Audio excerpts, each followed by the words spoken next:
So as we come close to time here, I want to ask you both kind of a final question. You know, I watched the conversation in the country and the way that the media covers this election, and it's often about the race. Who's up in a poll, who's down in a poll, and I don't always feel like we're talking about the stakes enough. And Liz Cheney would not be here if she didn't think that the stakes were very high. And frankly, the Republicans wouldn't be so angry at you if they didn't think you were an effective surrogate as somebody speaking the stakes. Some Republicans. Some Republicans. Hashtag not all Republicans. I've seen a lot of Republicans. I've seen it, and I know it happens, who fake her constantly. I know it. Yeah. I know it. They're going to vote the right way on November 5th. They might not be public about it, but they'll do what they know is right.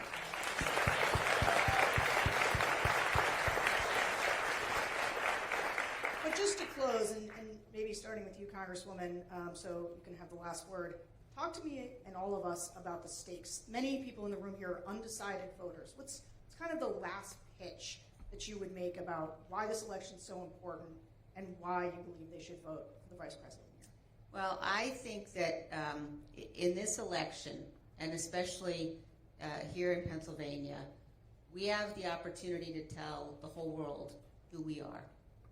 And we have the chance to say, you know, we're going to reject cruelty. We're going to reject the kind of vile vitriol that we've seen from Donald Trump. We're going to reject the misogyny that we've seen from Donald Trump and J.D. Vance.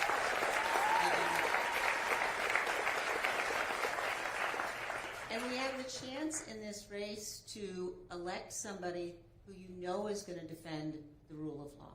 You know Vice President Harris is going to defend our Constitution. We have the chance to remind people that we are a good country. We are a good and honorable people. We are a great nation. And in this race, we have the opportunity to vote for and support somebody you can count on. We're not always going to agree, but I know Vice President Harris will always do what she believes is right for this country. She has a sincere heart, and that's why I'm honored to be here and support her in this race.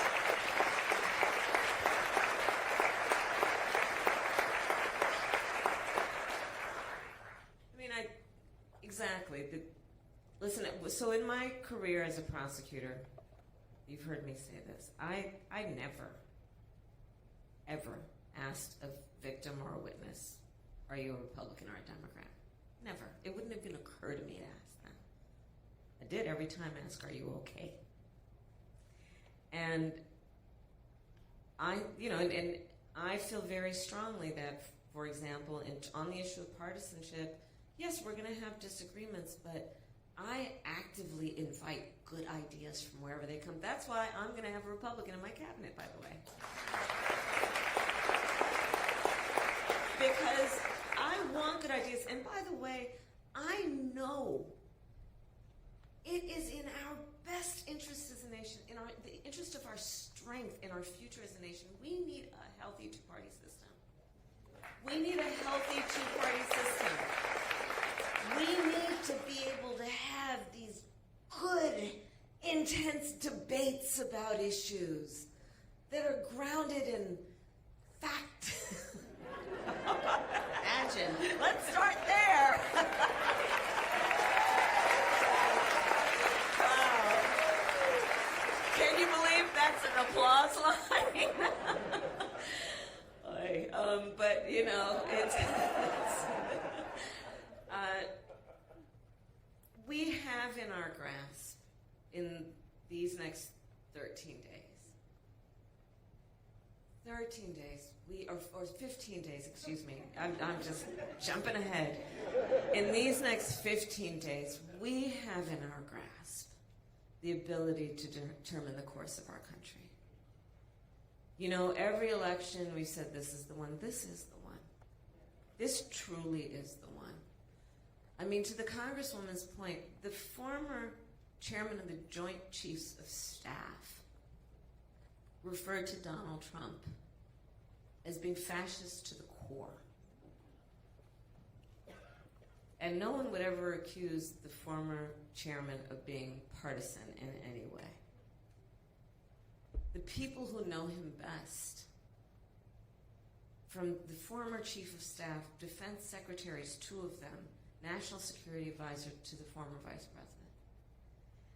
And so we have in our grasp, because we still have a democracy, as the saying goes, as long as we hold on to it, we still have a democracy. Which means in a democracy, and here's the beauty of it, we each have the power to make a decision about the future of our country through our vote. And my request then of each of you who have spent time out of your busy lives to be here, and I thank you for that, is please just help us get the word out to your neighbors and friends and family members to just remind them of what is at stake in this conversation. I ask for your vote. I ask for their votes. And I promise to be a president for all Americans. I promise and pledge that.